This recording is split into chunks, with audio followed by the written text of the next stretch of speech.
राधे राधे। जय श्री कृष्णा। आप सभी पर भगवान श्री कृष्ण की कृपा सदा बनी रहे। उम्मीद करती हूँ कि आप सबने मोक्षदा एकादशी का व्रत जरूर रखा होगा। और अगर व्रत रखा है तो आप लोग यह भी जानना चाहते होंगे कि एकादशी का उपवास कब और कैसे खोलें, क्या खाकर खोलें, कौन से मुहूर्त में खोलें। तो आज की वीडियो में यही सब जानकारी आपको दी जाएगी, तो वीडियो को बिना स्किप किए पूरा जरूर देखिएगा। अग्नि पुराण में अगहन यानी कि मार्गशीर्ष मास के शुक्ल पक्ष की द्वादशी को अखंड द्वादशी के नाम से जाना जाता है और इस द्वादशी तिथि का विशेष महत्व हमारे ग्रंथों में भी बताया गया है। नारद पुराण में वर्णन मिलता है कि भगवान श्री कृष्ण के ही दूसरे रूप यानी कि द्वादश आदित्यों की पूजा करनी चाहिए। इस तिथि पर सूर्योदय से पहले उठकर स्नान करना चाहिए। इसके बाद उगते हुए सूरज को जल चढ़ाना चाहिए और फिर द्वादश आदित्यों के नाम का जप करना चाहिए। ऐसा करने से सभी बीमारियां दूर होती हैं और दीर्घ आयु होती है। बराह पुराण में कहा गया है कि मार्गशीर्ष मास की द्वादशी पर भगवान विष्णु को खिले हुए पुष्पों की बनमाला चढ़ाने का विशेष महत्व है। इसके साथ ही चंदन और कमल के पुष्पों से भगवान का पूजन करना चाहिए। ऐसा करने वालों को भगवान विष्णु की 12 सालों तक पूजा करने का फल मिलता है। अग्नि पुराण में मार्गशीर्ष मास के शुक्ल पक्ष की द्वादशी को श्री कृष्ण पूजा का महत्व बताया गया है और इस दिन नमक दान करने का भी विधान है। ऐसा करने से भी बीमारियां दूर होती हैं और इस द्वादशी पे श्री कृष्ण पूजा से कई तरह के दोष दूर हो जाते हैं। इस स्कंद पुराण में बताया गया है कि अगहन महीने की द्वादशी तिथि पर भगवान श्री विष्णु या फिर उनके अन्य स्वरूपों को स्नान कराने का महत्व है। इस तिथि पर शंख के द्वारा दूध से श्री कृष्ण का अभिषेक करने से जाने अनजाने में किए हुए पाप और दोष सभी दूर हो जाते हैं। अखंड द्वादशी के दिन भी व्रत रखा जाता है और इस दिन गाय के दूध से बनी चीज़ों का सेवन किया जाता है। व्रत रखने वाले मनुष्य दही का सेवन करते हैं। ऐसी मान्यता है कि इस दिन व्रत रखने से जीवन में सुख और शांति प्राप्त होती है और ये अच्छे पारिवारिक जीवन के लिए भी व्रत रखा जाता है। भविष्य पुराण के अनुसार राज्य पाकर भी जो निर्धन धनी होकर भी धन का भोग और दान नहीं कर पाता है, उत्तम रूप पाकर भी काना, अंधा या लंगड़ा होता है, स्त्री पुरुष में वियोग होता है आदि जैसे लक्षण धार्मिक कार्य में रुचि न होने के कारण ही होता है। और इन दुखों को दूर करने के लिए पुराणों में अखंड द्वादशी, मनोरथ द्वादशी और तिल द्वादशी व्रतों का विधान बताया गया है। इस व्रत की विधि एकादशी व्रत के समान ही होती है और जो व्यक्ति अखंड द्वादशी का व्रत रखते हैं उन्हें वैकुंठ धाम की प्राप्ति होती है। महाभारत के अनुशासन पर्व के अनुसार भगवान श्री कृष्ण कहते हैं कि जो मार्गशीर्ष की द्वादशी को दिन रात उपवास कर केशव नाम से मेरा पूजन करता है उसे अश्वमेघ यज्ञ का फल मिलता है। इसलिए अगर संभव हो तो अखंड द्वादशी के दिन भी आप लोगों को व्रत जरूर रखना चाहिए।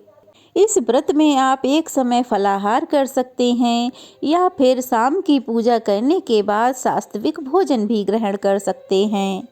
तो ये तो बात हुई द्वादशी व्रत की। तो चलिए अब जानते हैं कि मोक्षदा एकादशी के व्रत का पारण कब और कैसे किया जाए। जैसा कि आप सब जानते हैं इस बार 11 दिसंबर बुधवार को मोक्षदा एकादशी का व्रत रखा गया है और हिंदू पंचांग के अनुसार इस बार एकादशी तिथि 11 दिसंबर बुधवार को 3:44 से प्रारंभ हुई है और 11 दिसंबर बुधवार को ही मध्य रात्रि 1:09 पे समाप्त होगी। इसके बाद 11 दिसंबर बुधवार की मध्य रात्रि 1:10 से द्वादशी तिथि प्रारंभ हो रही है और 12 दिसंबर गुरुवार को रात 10:26 पर द्वादशी तिथि समाप्त हो रही है। अब क्योंकि गुरुवार को सारा दिन ही द्वादशी तिथि रहेगी और यह द्वादशी तिथि अखंड द्वादशी के नाम से भी जानी जाती है, तो ऐसे में आपको इस दिन भी उपवास रखना चाहिए। और अगर उपवास रखना संभव ना हो तो आपको भगवान विष्णु की पूजा करने के बाद कुछ न कुछ दान अवश्य ही करना चाहिए। हरिवासर का समय द्वादशी तिथि लगते ही शुरू हो जाता है, जो कि इस बार 12 दिसंबर गुरुवार को सुबह 6 बजे तक रहेगा। जब तक हरिवासर का समय होता है तब तक व्रत नहीं खोला जाता है, तो हरिवासर का समय समाप्त होने के बाद जो भी शुभ मुहूर्त प्राप्त होता है उसी मुहूर्त में व्रत खोला जाता है, मतलब व्रत का पारण किया जाता है।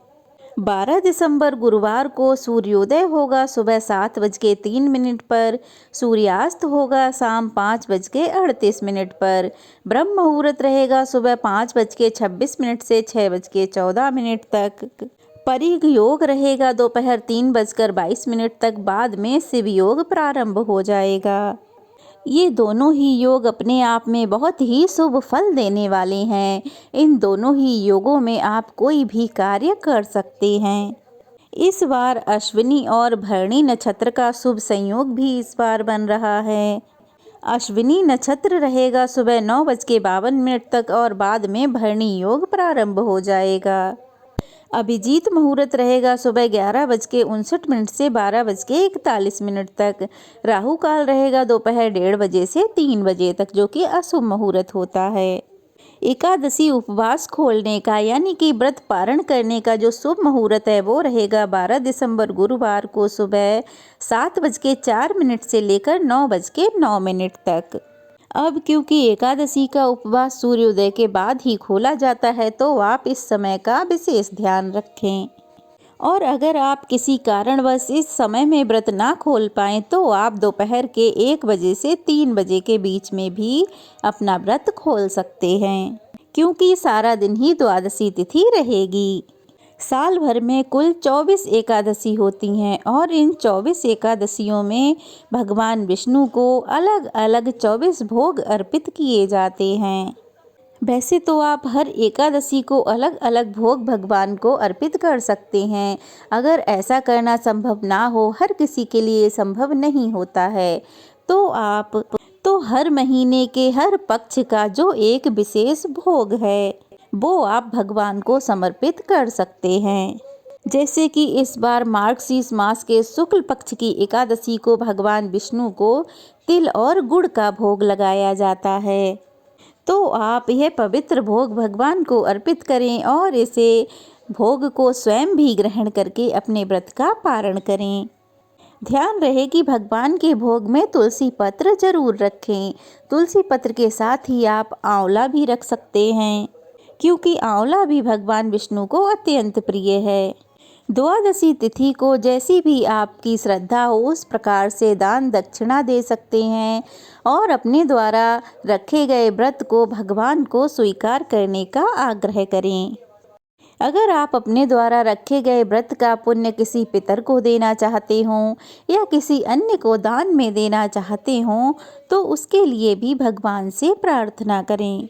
भगवान से प्रार्थना करें कि वे आपके घर परिवार में सुख शांति बनाए रखें, आपके घर में सबको सुखी रखें। इसके बाद भगवान को लगाया हुआ भोग आप स्वयं भी ग्रहण करके अपने व्रत का पारण कर सकते हैं। इसके बाद आप सात्विक भोजन ग्रहण कर सकते हैं। लहसुन, प्याज या किसी भी प्रकार के तामसिक भोजन को करने से अब तक के रखे हुए सभी एकादशियों के व्रतों का पुण्य फल प्राप्त नहीं होता है। अगर आपका कोई दूसरा व्रत है इस दिन, तो उसके लिए आपको पहले एकादशी व्रत का पारण करना चाहिए। पारण करने के लिए तुलसी पत्र, जल, तिल और गुड़ से बने हुए लड्डू या फिर आंवले का सेवन करके भी व्रत का पारण कर सकते हैं। और अगर कोई अन्य उपवास नहीं है तो चावल ग्रहण करके आपको अपने व्रत का पारण करना चाहिए। और द्वादशी तिथि को तुलसी माता को जल देना चाहिए और उन्हें धूप दीप जलाकर भोग लगाना चाहिए, क्योंकि एकादशी को तुलसी में जल नहीं दिया जाता है।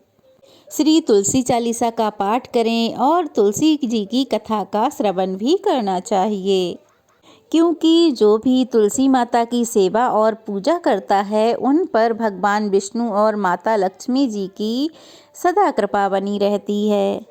मोक्षदा एकादशी के दिन गीता जयंती भी मनाई जाती है। इस दिन भगवान श्री कृष्ण ने अर्जुन को गीता का उपदेश दिया था। तो ऐसे में आप एकादशी के दिन, और अगर एकादशी के दिन ना दे पाए हों तो द्वादशी के दिन भगवत गीता का दान कर सकते हैं। इसके अलावा आप भगवत गीता लोगों को पढ़कर सुना सकते हैं, या जिसे गीता पढ़ना पसंद हो उनको गीता दान में दे सकते हैं, मंदिर में भी दान दे सकते हैं। तो ये थी एकादशी व्रत के पारण के शुभ मुहूर्त की विधि। और मुहूर्त कैसी लगी कमेंट बॉक्स में ज़रूर बताइएगा। अच्छी लगी हो तो वीडियो को लाइक करके शेयर कीजिएगा, और जय श्री कृष्णा कमेंट बॉक्स में ज़रूर लिखिएगा। तो चलिए फिर मिलते हैं, तब तक के लिए जय श्री कृष्णा, राधे राधे।